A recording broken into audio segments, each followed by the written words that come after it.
Good morning students. जैसे कि हम सभी डायरेक्ट और इनडायरेक्ट स्पीच को अभी समझ रहे हैं और कुछ हद तक हम लोग समझ चुके हैं और कुछ बाकी है, तो हम लोग उसे भी समझने का कोशिश करेंगे। तो देखिए, सबसे पहले जो रूल होते हैं डायरेक्ट से इनडायरेक्ट स्पीच में कन्वर्ट करने के लिए बहुत सारे रूल्स होते हैं। उनमें से हम लोग केवल फर्स्ट रूल को समझ चुके हैं।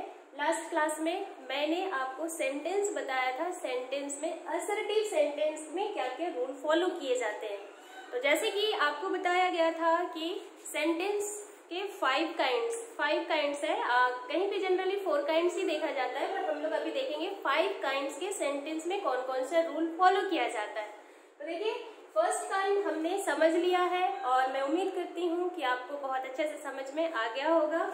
अभी सेंटेंस का नेक्स्ट काइंड है इंटेरोगेटिव सेंटेंस। और इंटेरोगेटिव सेंटेंस 2 तरह का होता है। इंटेरोगेटिव सेंटेंस का हिंदी अर्थ होता है प्रश्नवाचक वाक्य, जिससे ऐसे वाक्य जिनसे प्रश्न पूछा जाता है। जो प्रश्न पूछने के लिए काम है वो सेंटेंस क्या कहलाएगा? Interrogative sentence. अब ये जो इंटेरोगेटिव सेंटेंस है, इंटेरोगेटिव सेंटेंस के भी 2 काइंड्स होते हैं। फर्स्ट है सिंपल इंटेरोगेटिव, सिंपल इंटेरोगेटिव या yes no question. Simple interrogative वैसे इंटेरोगेटिव सेंटेंस को कहा जाता है जिसका आंसर हम यस या नो में देते हैं, जो कि बिल्कुल सिंपल होता है। अक्सर ऐसे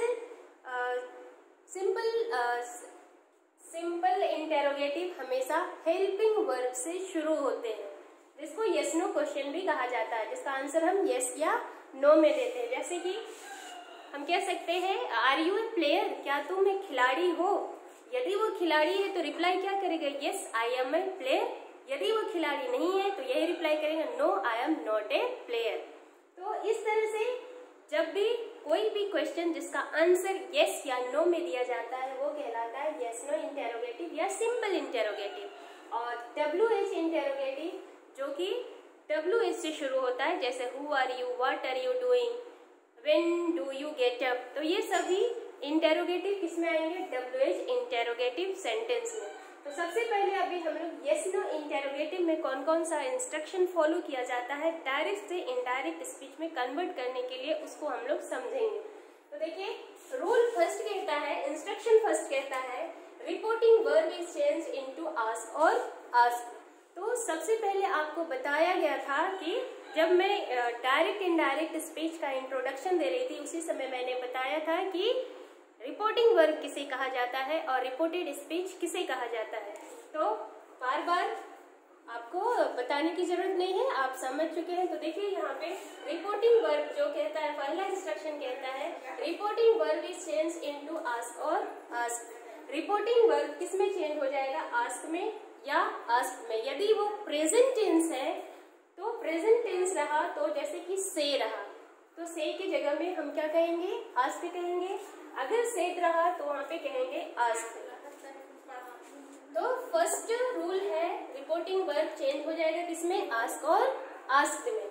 नेक्स्ट कहता है, सेकेंड इंस्ट्रक्शन कहता है inverted comma will be change into if और वेदर।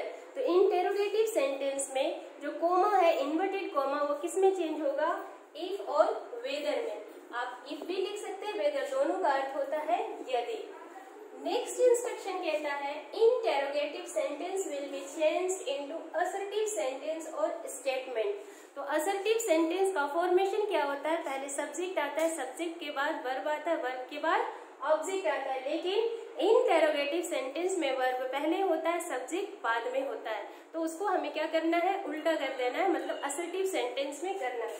तो चलिए अभी हम लोग एग्जाम्पल के थ्रू इसको समझने का कोशिश करेंगे। तो पहला एग्जाम्पल है, he said is he present in the class. उसने कहा, क्या वह क्लास में उपस्थित है। अब ये आपका इनडायरेक्ट स्पीच है। जब इसको इनडायरेक्ट में कन्वर्ट करेंगे तो सबसे पहले हम यहाँ पे देखेंगे कि ये जो कोमा में वो क्या है? रिपोर्टिंग वर्ब है। रिपोर्टिंग वर्ब किस में चेंज हो जाएगा?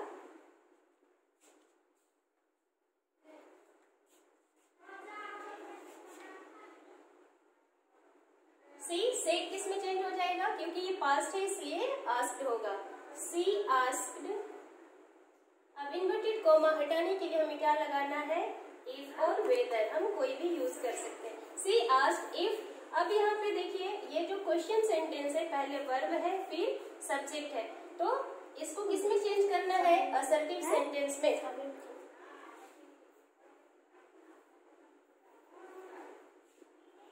असर्टिव सेंटेंस में चेंज करना है, तो असर्टिव सेंटेंस के लिए क्या होता है, पहले सब्जेक्ट को लाना है। अब यहाँ पे देखिए सब्जेक्ट ही है और ही थर्ड पर्सन है, तो थर्ड पर्सन में कोई परिवर्तन नहीं होगा, इसलिए क्या होगा, इफ ही।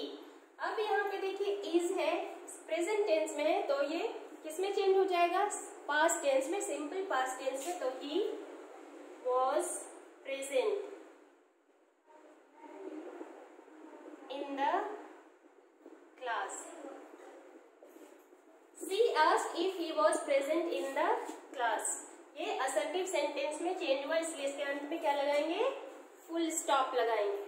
नेक्स्ट एग्जांपल है, the teacher said to the student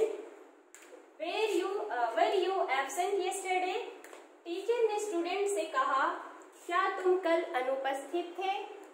जब इसको हम इनडायरेक्ट स्पीच में कन्वर्ट करेंगे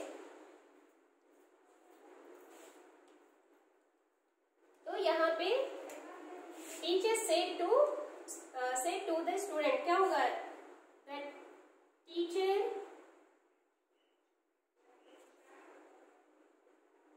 टीचर आस्क्ड द स्टूडेंट। अब इन्वर्टेड कॉमा हटाएंगे, क्या लगेगा, इफ या वेदर। आप दोनों में से कोई एक लगाएंगे, the teacher asked the student if. अब यहाँ पे देखिए ये सब्जेक्ट को पहले लाना है क्योंकि हम इसके बाद में इसे असर्टिव सेंटेंस में कन्वर्ट कर रहे हैं। तो यहाँ पे थर्ड जो सेकेंड पर्सन है वो किसके अनुसार चेंज होता है, रिपोर्टिंग वर्ब के सब्जेक्ट ऑब्जेक्ट के अनुसार, सॉरी ऑब्जेक्ट के अनुसार। ऑब्जेक्ट क्या है, द स्टूडेंट। द स्टूडेंट ये सिंगुलर है, मतलब एक स्टूडेंट के बारे में बात है, वो लड़की भी हो सकता है लड़का भी हो सकता है, तो हमें स्टूडेंट के लिए ही या शी का प्रयोग करना है क्योंकि वह एक स्टूडेंट है, इसलिए इफ सी भी लिख सकते हैं, ही भी, इफ शी। अब यहाँ पे एक चीज नोट है, वेयर है, तो वेयर को हमेशा याद रखिएगा, वेयर हैड वाज और वेयर हैड बीन में चेंज हो जाता है।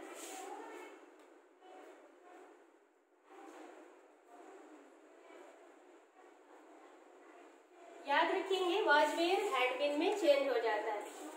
She had been absent. अब ये जो yesterday है, yesterday किस में कन्वर्ट हो जाएगा, the previous day में।